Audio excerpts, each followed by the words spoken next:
Le damos gracias al Señor, oramos. Padre, te agradecemos. Gracias, Juancito. Te damos gracias por tu presencia.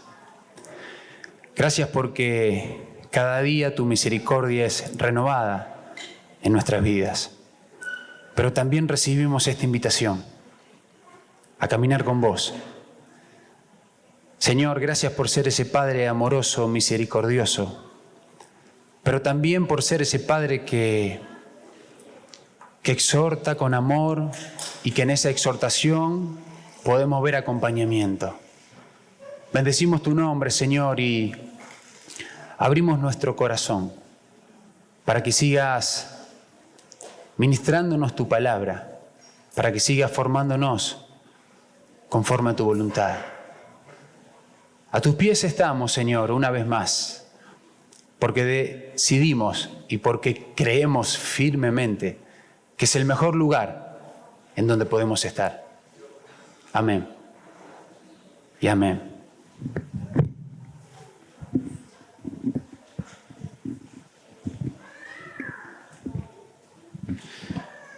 Muy bien. Quisiera que abramos la palabra en el libro de Pedro, primera de Pedro. Quisiera un poquito contarles en resumidas palabras mi testimonio. No sé si alguno de los que están acá lo pueden conocer, pero yo conocí al Señor. Hoy tengo 40 años, conocí al Señor cuando tenía promedio de 21 años. No, un poquito antes, porque la que me ganó para el Señor es la que hoy es mi esposa. Así que transitaban mis 18 o 19 añitos y como la mayoría sabe, yo era deportista, me gustaba jugar al fútbol y bueno, ya se estaban terminando las posibilidades de ser futbolista profesional. Nunca estuvo en mi corazón jugar al fútbol de pasada. Había un anhelo en mi corazón, había una meta, el ser futbolista profesional. Da la casualidad que en el último año que juego en Renato Cesarini tuvimos la suerte de Dios de salir bicampeón en el año. Son 2 torneos que se juega y salimos campeones. Estábamos tan contentos que no veíamos ninguna posibilidad de ir a otro lado, queríamos emigrar hacia otro lado. Teníamos ya 19 años y en el fútbol tener 19 años y seguir estando en amateur ya no es mucho aliento, ya tenés que estar mirando hacia otro lado. Y bueno, si conocerán Solari, es Jorge Solari, es el dueño, es Renato Cesarini, y fuimos a golpearle un poquito la puerta y que nos dé la posibilidad. Nos dio la posibilidad y no tuvo la mejor idea de mandarnos a 5 jugadores de esa primera división a Bolivia. Fuimos a Bolivia, no por Bolivia, gloria a Dios por Bolivia, porque pude conocer Bolivia gracias a este viaje. Fue un viaje muy complicado en donde tuvimos que viajar en tren, en un proceso bastante delicado. No fue muy grato, pero bueno, recuerdo que yo ya en ese momento estaba de novio con mi esposa y la primera vez que conocí la palabra bendición fue porque me regaló una foto y atrás me puso Dios te bendiga. Recuerdo ese día que yo estaba súper contento, yo dije esta es mi posibilidad de ser jugador profesional y después de tiempo el Señor me mostró la cara de mi esposa, en ese momento mi novia, muy angustiada, porque yo la fui a saludar y le dije, mira, no sé si vuelvo por un año. Eso es lo que había en mi corazón. Resulta que a la semanita nomás, 10 días, nos pegamos la vuelta. Fue un maltrato tremendo en Bolivia de los mismos jugadores que estaban en primera división. Nos vinimos, no solamente eso, tuvimos casi un día parado porque había piquete y demás. Llegué con una angustia tremenda, lloré durante un día seguido. No sé si lloré por los nervios que tenía o porque no habíamos podido cumplir lo que había en mi corazón. Y en ese interín Ailén me seguía hablando del Señor. No solamente con eso, yo seguía con el tema del deporte. Se me presenta un técnico llamado Salvador Ragusa, que es conocido acá en Rosario, y me dice: Darío, vamos a ir a jugar un Argentino A, en Jujuy, Perico Pérez. Nos vamos la semana que viene. Esto pasó todo en 3-4 meses. Perfecto, le digo, yo estaba súper contento. Viajamos a Perico Pérez, me acompaña mi papá, te tenés que quedar en este hotel, una pieza para mí completa, mi papá se pega la vuelta, estuve una semana y media, radio, diario, nota por todos lados, el nuevo refuerzo, Darío Carosi, que acá, que allá. Resulta que Ragusa no llegaba nunca Ragusa. Llego a una de las últimas prácticas, donde estábamos a punto de empezar el torneo, y había otro técnico. Me llama y me dice: Carosi, sí, bueno, Ragusa no va a venir, así que yo voy a dirigir todo este proceso. Yo le digo: perfecto, sea Ragusa, sea Carlito, sea David, no hay problema, vamos a darle para adelante. No, me dice, no me está entendiendo. Y ahí entendí que cada técnico tiene su jugador. Así que Darío, desde Perico Pérez, de vuelta para Rosario. A las 2 semanas me vuelve a encontrar Ragusa en el campo de entrenamiento y se sorprendió. Me dice: Carosi, ¿qué haces acá? Y yo no estaba muy a gusto con la pregunta: ¿qué haces acá? Porque debería haber tenido la noticia de que yo me había pegado la vuelta. ¿Por qué no fue? Me dice: tuve un inconveniente. Y me dice: quédese tranquilo, que ahora vamos a ir a Atlanta. Atlanta es un equipo, hoy no está en muy buena posición, pero en ese momento estaban en Nacional B. Era uno de los equipos más conocidos. Yo dije: bueno, perfecto, de Perico Pérez, un Argentino A, Atlanta, Nacional B, mejor todavía. Se me presenta Ragusa de nuevo y me dice: tengo una mala noticia para darte. Le digo: está bien, yo ya estaba. ¿Viste cuando dicen que te quemás con leche, ves una vaca y llorás? Bueno, yo estaba así yo. Cuando lo vi a Ragusa ya me asustaba. Y me dice: el tesorero de Atlanta tiene un sobrino que juega en la posición de usted. Así que, Carosi, no vamos a poder ir. Está bien, no hay problema. Bueno, y ahí con mi novia que me seguía hablando, que yo estaba ahí en veremos, se me presenta la posibilidad de ir a jugar al campo. Ya me habían hablado de plata, ya me empezó a gustar eso, me empezó a gustar. Y se me presenta, como casi siempre en el último proceso que estuve jugando en Renato Cesarini, se me presenta Jorge Solari y me dice: Carosi, ya me enteré que estuvo Edgardo Malvestiti, otro técnico muy conocido, me dice que le ofreció y lo recomendó a Piamonte, un pueblito que queda acá cerquita, 200 kilómetros, para jugar. Y me dice: quédese conmigo, que vamos a ir a Almagro. Y yo automáticamente hice cuenta de Argentino A, Perico Pérez, a un Nacional B, y ahora me quiere llevar a Almagro, primera división. Yo digo, así que ahí entiendo que fue una de las primeras veces que busqué el consejo de Dios.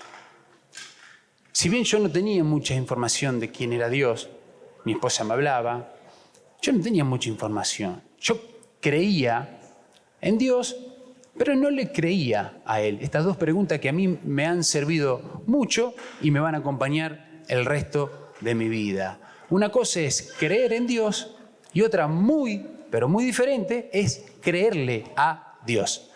Así que bueno, yo me encontraba en esa disyuntiva. Digo, ¿qué hago? Me voy a jugar con Solari. Yo sabía que Solari me llevaba, iba a jugar o iba a estar en el club. Sí o sí, ya íbamos a firmar contrato. Resulta que hablo con mi papá, hablo con mi técnico y la respuesta que entendí fue que tenía que ir al campo, ir a jugar a Piamonte. Así que había que dar ese paso de hablar con Solari y decirle: Solari, yo le agradezco, pero no voy a poder ir. Y le digo, y resulta que a los 10 días de yo ya estar en el campo, ya estar haciendo la pretemporada, sale una noticia enorme de que Solari por tal motivo no había agarrado Almagro. Así que fue de las situaciones que tuve última en el fútbol, fue grata, porque si hubiese dicho que sí, me hubiese pasado lo que me pasó con Ragusa, que fue este técnico, y esto pasó en 3-4 meses. Ese es el proceso en el cual yo después conozco del Señor. Con mi esposa hoy cumplimos un año de casado de novios. Cumplimos un año de casado de novios y yo sentía ahí lo que les contaba antes, la voz de Dios. Fuimos a cenar y cuando salimos nos encontramos de que nos habían robado la camioneta. Nos robaron la camioneta. Pasaron 16 días de que me habían robado la camioneta. Ella ya me había regalado una Biblia. Y yo no podía dormir esa noche. Así que me levanto y, como todo principiante, ¿qué hace? Abre la Biblia y donde queda entiende que debe ser el Señor que me habla. Y cayó en Jeremías 33:3, que dice: clama a mí y yo te responderé.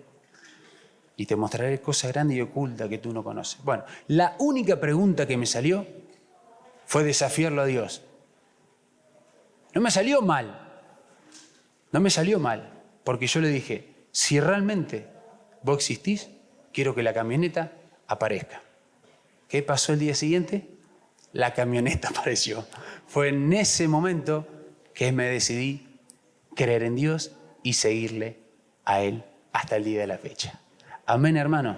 Este fue mi proceso de conocer de Dios y creer en Dios. Sí creía, y creía en otras cosas también, que después, cuando empecé a caminar el camino del Señor, vi que esas cosas estaban mal y fueron desapareciendo de mi vida. Por eso puse hoy como título: Jesús nos llamó. Jesús nos llama a caminar con Él. Amén. Somos llamados por Dios para vivir con Él, por Él y para Él. El mismo llamado que recibimos nosotros fueron los que también Jesús les hizo a Simón y a Andrés, a Mateo, al recaudador de impuestos. Los llamó Jesús a caminar con Él. A los hijos de Zebedeo, Juan y Jacobo. Y a Simón, el celote. Jesús los fue llamando a uno por uno. Y si hoy estamos delante del Señor, es porque entendimos que fuimos llamados por Él, para caminar por Él, para vivir para Él y para vivir por Él. Amén, hermanos.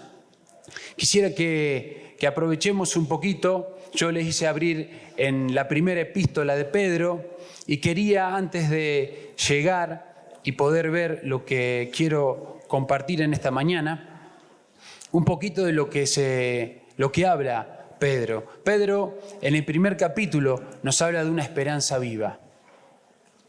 Capítulo 1, versículo 3. Dice: bendito el Dios y Padre de nuestro Señor Jesucristo, que según su grande misericordia nos hizo renacer para una esperanza viva por la resurrección de Jesucristo de los muertos. Nos habla de una esperanza, de una esperanza. Ya no es la esperanza que teníamos antes, cuando caminábamos sin el Señor. Hay otra esperanza, una esperanza viva, que es la que habita en nosotros, porque Jesús está en nosotros. Esta esperanza, la cual encontramos en Cristo, nos llama también a una vida santa. Nos llama también a una vida santa. El versículo 14 de Primera de Pedro dice: como hijos obedientes, no os conforméis a los deseos que antes tenías, estando en vuestra ignorancia. El versículo 15: sino como aquel que nos llamó es santo, sed también vosotros santos en toda vuestra manera de vivir. Versículo 16: porque escrito está: sed santos, porque yo soy santos. Yo me paraba un poquito en estos 3 pasajes, y más en el último, porque Pedro nos está alentando a llevar esta vida en santidad, a llevar esta nueva forma de vida, a partir de que le dijimos que sí al Señor, a poder caminar con Él. Y Él nos está diciendo, sean santos porque yo soy santos. Él nos está animando porque podemos vivir esta vida que Él quiere. Porque la palabra nos enseña que todo lo vamos a poder en Cristo Jesús. Si creemos que vamos a ser santos en nuestra propia fuerza, no lo vamos a lograr. Pero en Cristo vamos a poder vivir esta santidad que Pedro nos alienta a poder vivir. El capítulo 2, versículo 4, habla de una piedra, la piedra viva. Dice, acercándonos a Él, piedra viva, desechada ciertamente por los hombres, mas para Dios escogida y preciosa. Versículo 9, mas vosotros sois linaje escogido. Nos escogió, nos llamó a poder estar con Él. Nos mira como linaje. Esta es la mirada que Dios tiene hacia vos, hacia mí. Real sacerdocio, nación santa, pueblo adquirido por Dios. Somos adquiridos para Él, para que anunciemos las virtudes de aquel que nos llamó de las tinieblas a su luz admirable. Hay una tarea que encontramos en este pasaje. Este Dios nos rescata, nos invita a poder caminar con Él. Pero no se queda con eso. Él lo hace porque quiere que como nosotros le conocimos, otros también le conozcan. Y te necesita, y me necesita. Porque te mira de esta manera el Señor. Pueblo adquirido, para que anunciéis las virtudes de aquel que nos llamó, nos rescató de las tinieblas, de nuestra vana manera de vivir, de caminar como nosotros creíamos que estaba bien, y si alguien nos decía algo, no hacíamos caso.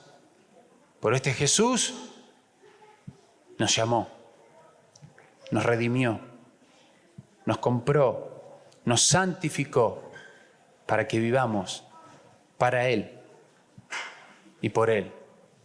Qué maravilloso. El otro día, justo en el tiempo de grupo familiar, había venido a casa un muchacho que arregla, se nos había roto el lavarropa. Así que, bueno, lo arregló, gracias al Señor, se fue, pude predicarle el Evangelio. Y bueno, me decía que estaba muy ocupado, trabajando casi las 24 horas del día, para poder dejarle algo a sus hijos. Y bueno, yo le digo, ¿y Dios? ¿Dónde está Dios en tu vida? Y yo le dije, lo mejor que yo le puedo dejar a mis hijos es la palabra de Dios. Se pudo emocionar. Yo no sé en cuánto pudo haber ayudado lo que yo le dije, pero que la palabra fue sembrada, fue sembrada. La mejor herencia que le podemos dejar a nuestros hijos es la palabra de Dios. Es enseñarles a vivir como Dios quiere. Es ayudarlos, acompañarlos. Siempre prestos, como padres, a poder mostrarle el camino a seguir. En el capítulo 3, Pedro nos expresa los deberes conyugales. El versículo 1 del capítulo 3 dice, asimismo vosotras mujeres estad sujetas a vuestros maridos, para que también los que no creen en la palabra sean ganados sin palabra por la conducta de sus esposas. Esposas, muchos maridos, dice la palabra, pueden ser ganados por la conducta de ustedes. Versículo 3. Vuestro atavío no sea el externo, dice Pedro. Acá hay un poquito de luz, exhortación a la mujer, que el atavío no sea el externo. Versículo 4, sino el interno, el del corazón. Y cuando meditaba en este versículo 4, se me vino la alabanza del Salmo 19. Es conocida.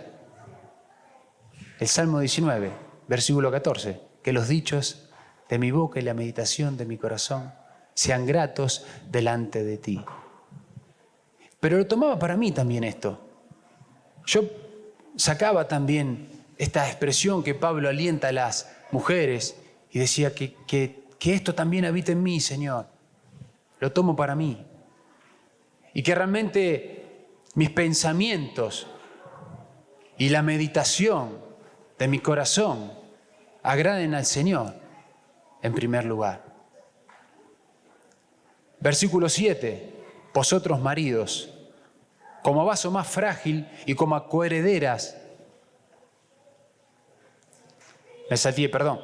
Vosotros maridos, igualmente vivid con ellas sabiamente, dando honor a la mujer como a vaso más frágil y como a coherederas de la gracia de la vida, para que vuestras oraciones no tengan estorbos. Maridos, ¿cómo estamos tratando a vuestras esposas? Voy a sacar una expresión que me gustó, que creo, los que lo han leído me pueden corregir, creo que Jorge Mitián hace una expresión muy humana de este pasaje, donde dice que si no tratamos bien a nuestras esposas, nuestras oraciones no van a llegar. Y dice Ángel con un puño y letra, ¿sabe qué está diciendo acá el Señor? Que si no tratas bien a tu esposa, te vas a tener que ver conmigo. Esto es lo que dice el pasaje. Literalmente esto. Nuestro ejemplo es Jesús, amándonos, cuidándonos. De la misma manera, esposos, debemos tratar a nuestras esposas.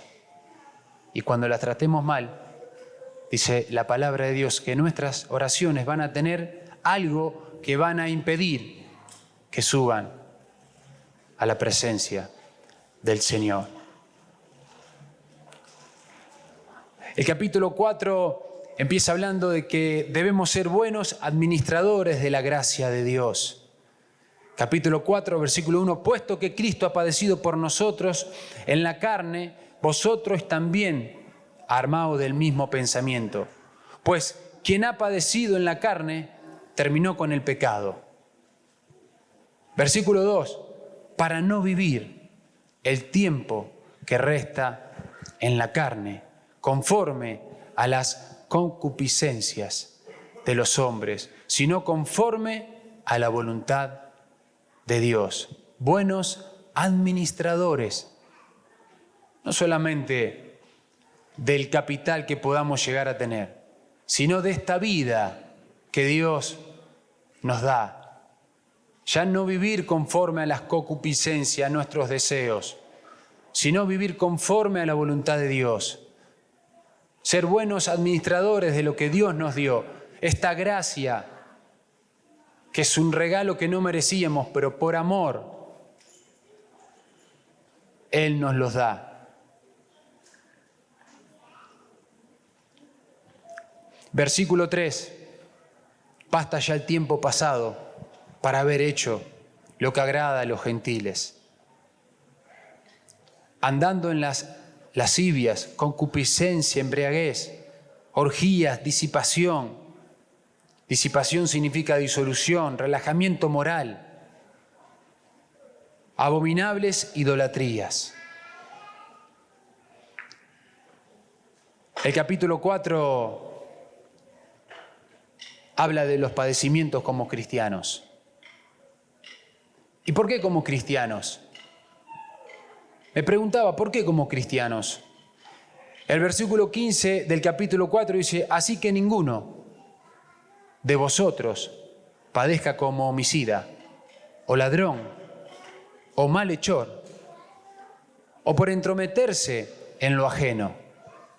Versículo 16, pero si alguno padece como cristiano, no se avergüence, sino glorifique a Dios por ello.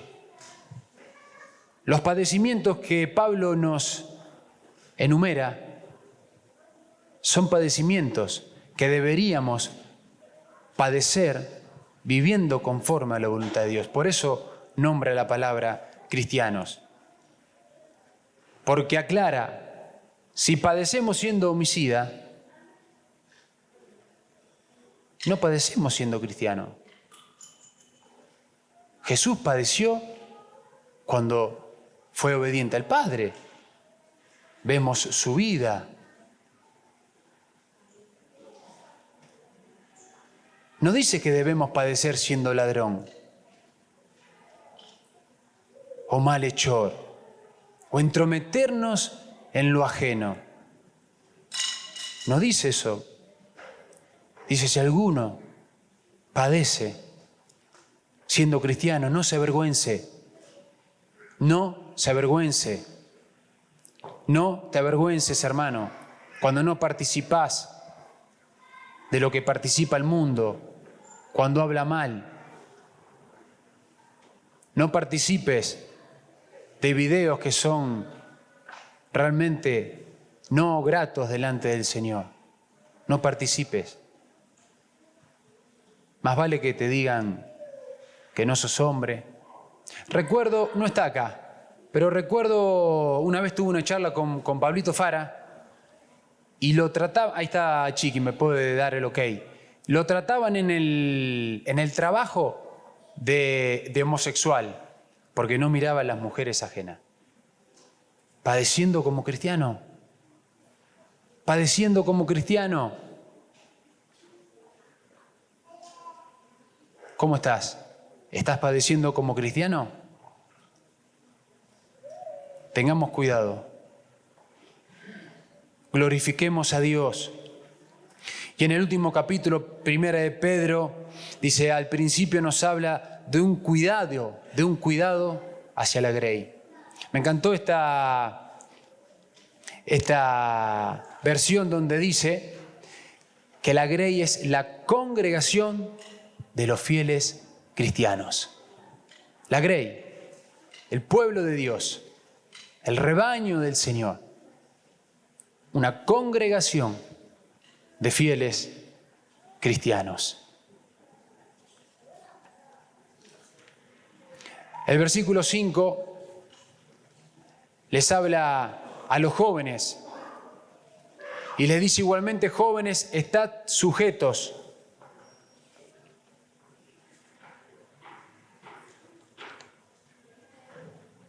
Estad sujetos, igualmente,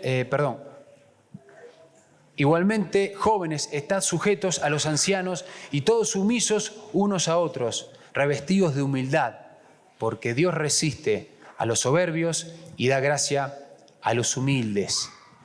Y en el verso 10, mas el Dios de toda gracia, que nos llamó, que te llamó, podés poner tu nombre si querés, a su gloria eterna en Jesucristo, después que hayáis padecido un poco de tiempo, Él mismo os perfeccione, nos afirme, nos fortalezca y establezca.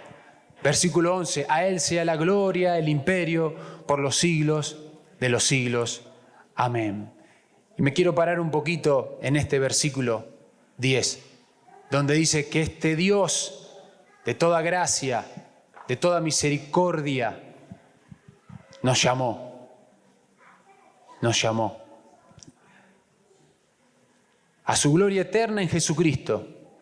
Y después dice que hayáis padecido un poco de tiempo, este mismo que nos llamó, nos va a perfeccionar, nos va a afirmar, nos va a fortalecer y nos va a establecer. Y quería pararme en estas 4 palabras donde dice, es el Dios de toda gracia el que nos llamó.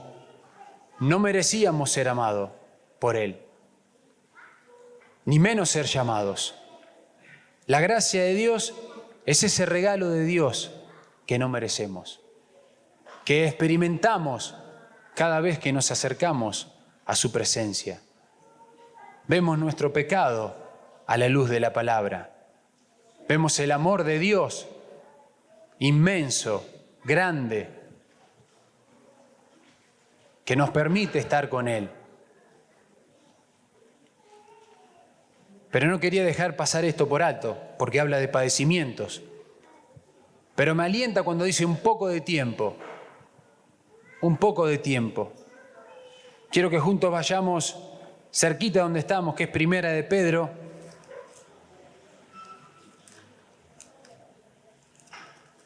Capítulo 4, versículo 12 y 13. Amados, no os sorprendáis del fuego de prueba que os ha sobrevenido, como si alguna cosa extraña os aconteciese, sino gozaos por cuanto sois participantes de los padecimientos de Cristo, para que también en la revelación de su gloria os gocéis con gran alegría. Y Marianito, cuando nos dirigía en la alabanza, decía esto: también hacer partícipe a Dios en este proceso de padecimiento y darle gloria al Señor. No solamente vamos a recibir lo bueno de parte de Dios, hay una formación que Dios está llevando adelante. Dice la palabra de Dios que Él está conformando una familia de muchos hijos semejante a Jesús. Hay un proceso. El mismo Dios nos va a ir perfeccionando a través de situaciones. Primera de Pedro, capítulo 1, versículos 6 y 7. En lo cual vosotros os alegráis, aunque ahora por un poco de tiempo, si es necesario, tengáis que ser afligidos en diversas pruebas, para que sometida a prueba vuestra fe, mucho más preciosa que el oro, el cual, aunque perecedero, se prueba con fuego, sea hallada en alabanza, gloria y honra cuando sea manifestado Jesucristo. Tiene que ser probada nuestra fe. Y por esta situación fuerte, estamos siendo perfeccionados. En medio del sufrimiento injusto, ser paciente, Dios nos mira como aprobados. En medio de sufrimientos injustos, ser pacientes, para Dios es grato. ¿Y qué es esto de ser perfeccionado?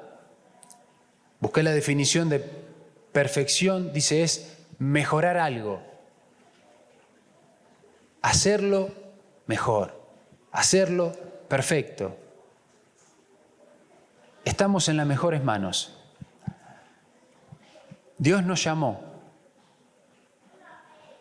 para caminar con Él. El pasaje dice que después que hayáis padecido un poco de tiempo, va a ir perfeccionándonos. Es necesario que seamos probados.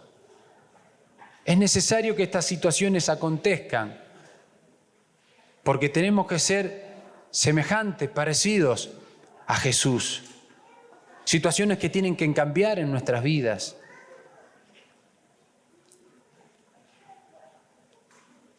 Filipenses, capítulo 1, versículo 6.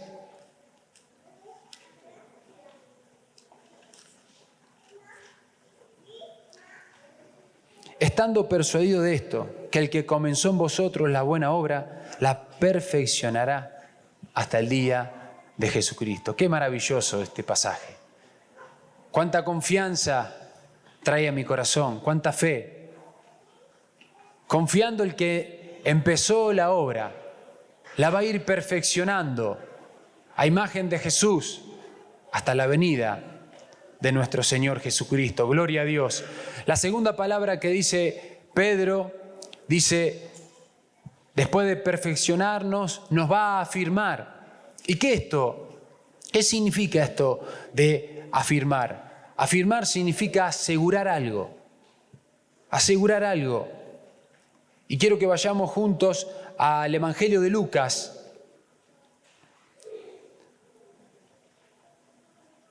Lucas capítulo 22, versículo 32.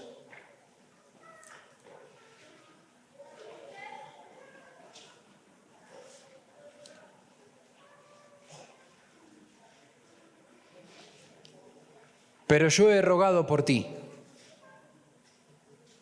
¿Cuántos se alegran cuando piden oración, se encuentran con alguno de los hermanos y se enteran que el hermano estuvo orando por esa situación?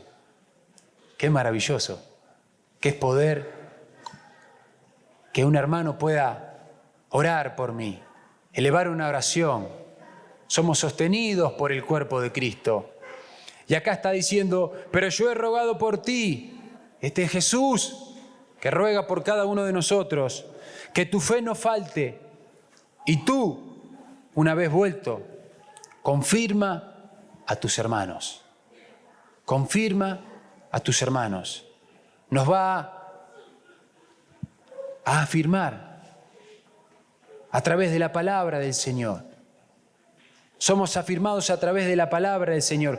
Hechos capítulo 18, versículo 23. Hechos 18, 23 dice, y después de estar allí algún tiempo salió recorriendo por orden la región de Galacia y de Frigia, confirmando a todos los discípulos. Aleluya. Asegurar algo, no van a asegurar algo. Esta palabra, afirmar, es asegurar la palabra del Señor en nuestras vidas. El tercer punto dice, nos va a fortalecer. ¿Qué significa fortalecer? Hacer más fuerte o vigoroso. Importante lo que plantea Pedro, porque si nombra la palabra fortaleza, es necesario que seamos fortalecidos.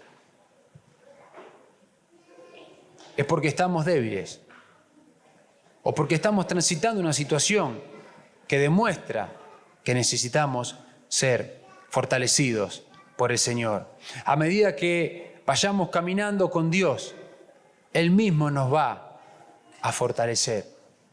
Él mismo va a fortalecer nuestra vida. A medida que vayamos caminando el camino que es grato, es agradable delante del Señor. Hay situaciones que en la transición o después de haber terminado de pasarla, quedamos débiles, quedamos heridos.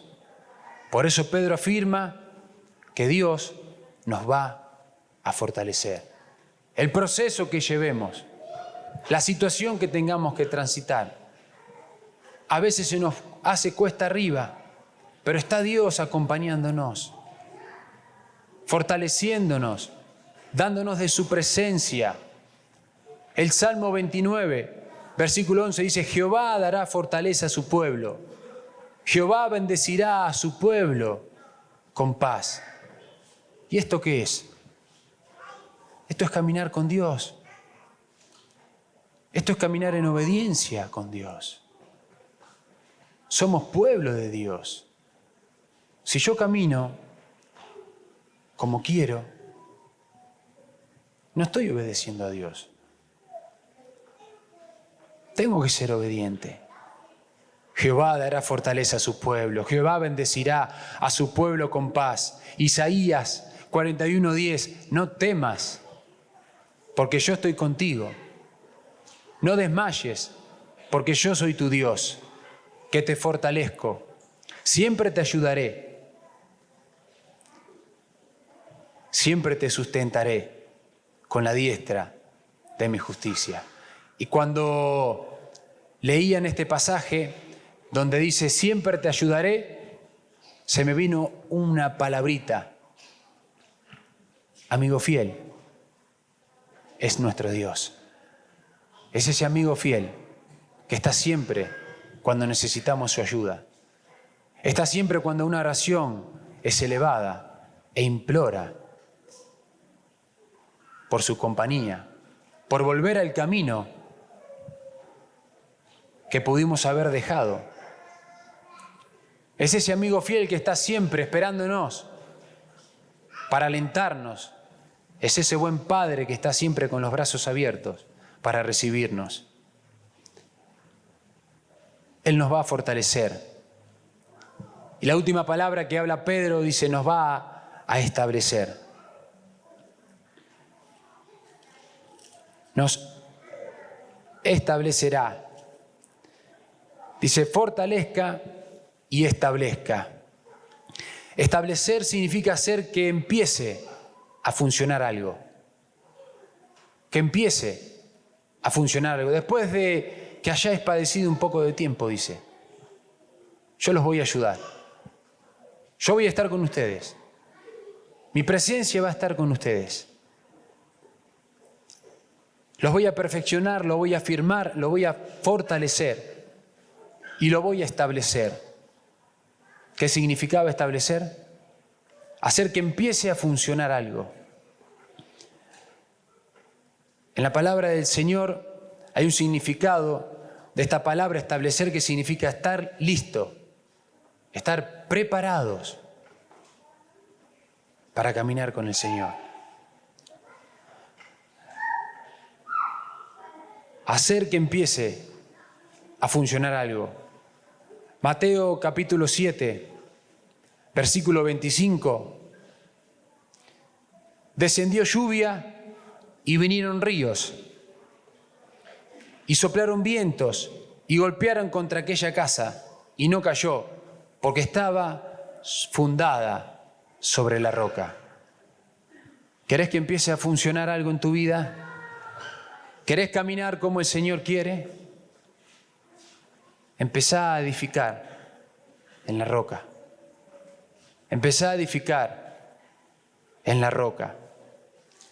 Otra versión, en vez de establecer, dice cimentará.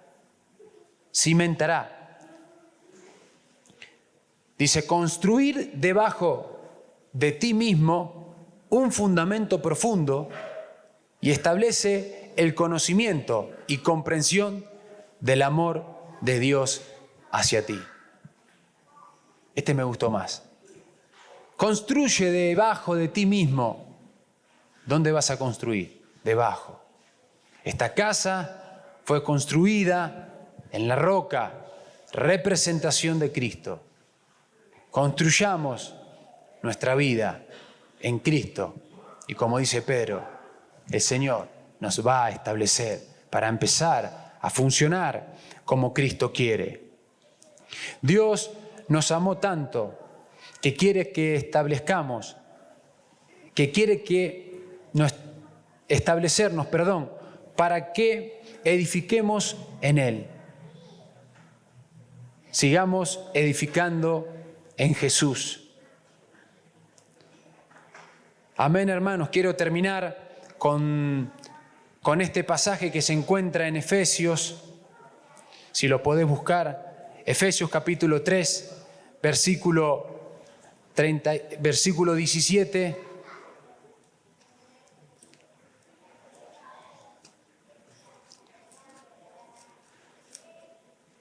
Efesios capítulo 3,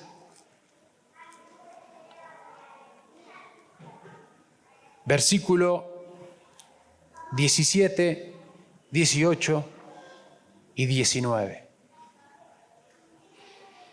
Para que habite Cristo por la fe en vuestros corazones, a fin de que arraigados y cimentados en amor, seáis plenamente capaces de comprender con todos los santos cuál sea la anchura, la longitud, la profundidad y la altura,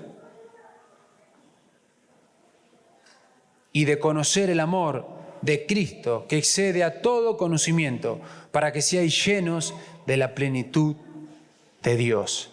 Arraigados, algo que me suena a raíz, algo que está firme, estar firme, plantado en Jesús. Y quiero leer un último pasaje, discúlpenme, que se encuentra en Colosenses, capítulo 2, versículo 7, Colosenses 2, 7, dice así: arraigados y sobreedificados en Él, y confirmados en la fe, así como habéis sido enseñados, abundando en acciones de gracia. Amén, hermanos. Fuimos llamados por el Señor para andar en sus caminos. Y Pedro nos alienta porque él dice que este Dios de toda la gracia nos llamó para que habitemos en Él. Y nos dice que vamos a tener situaciones. Estas situaciones no van a ser muy gratas, pero el Señor nos va a estar acompañando. Jesús va a estar a nuestro lado, con su presencia. Jesús no nos va a dejar estar solo en estas situaciones. Por eso nos alienta Pedro, que después que hayáis padecido un poco de tiempo, este Dios de amor, de misericordia, nos perfecciona, nos va a afirmar, nos va a fortalecer y nos va a establecer. Amén, hermanos. Gloria a Dios. Pueden ponerse de pie.